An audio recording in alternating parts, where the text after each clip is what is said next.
శ్రీమన్నారాయణీయం 13వ దశకంలోని మొదటి శ్లోకం.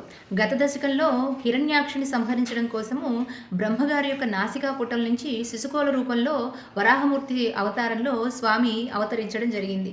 అయితే ఆ శిశుకోల రూపం కాస్త పెరిగి పెరిగి పెరిగి పెద్దగా పెరిగిపోవడం గమనించాం. ఈ దశకంలో ఆ హిరణ్యాక్షుని యొక్క వధ ఏ విధంగా చేస్తున్నారో స్వామి తెలుసుకుందాం. హిరణ్యాక్షం తావద్వరద భవదన్వేషణ పరం చరంతం సాంవర్తే పైసి నిజ జంఘా పరిమితే భవద్భక్తో గత్వా కపటపడుధీర్నారద ముని శనైరూచే నందందనుజమపి నిందం స్తవ బలం.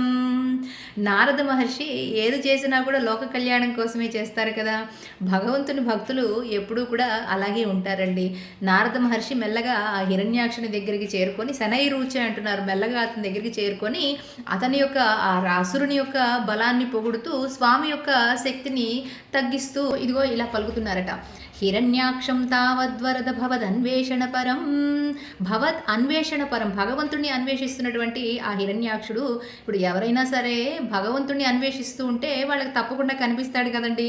ఆ హిరణ్యాక్షుడి కోరిక మేరకు కనిపించాలి అని అనుకుంటున్నాడు. మరి దానికి ఉపాయం మార్గం కనపడాలి కదా. దానికి ఈ నారద మహర్షి సహాయం చేస్తున్నారనమాట.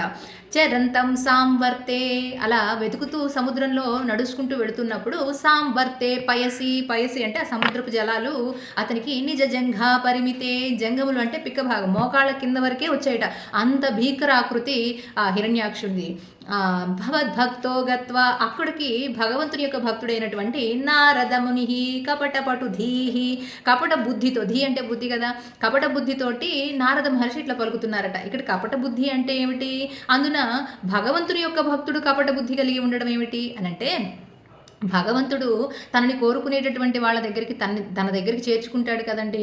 ఈ హిరణ్యాక్షుడు కూడా భగవంతుణ్ణే కోపంతో ఎప్పుడు కూడా స్మరిస్తూ ఉన్నాడు. అప్పుడు భగవంతుని దగ్గరికి చేర్చుకోవాలి కదా. మరి దానికి ఉపాయం ఏమిటి అనంటే, ముళ్ళుతోనే తీయాలి. అలాగే అతని యొక్క అహంకారాన్ని బాగా పెంచి ఇచ్చేసినప్పుడే కదా విరుగుట కొరకే అని అంటారు కదా.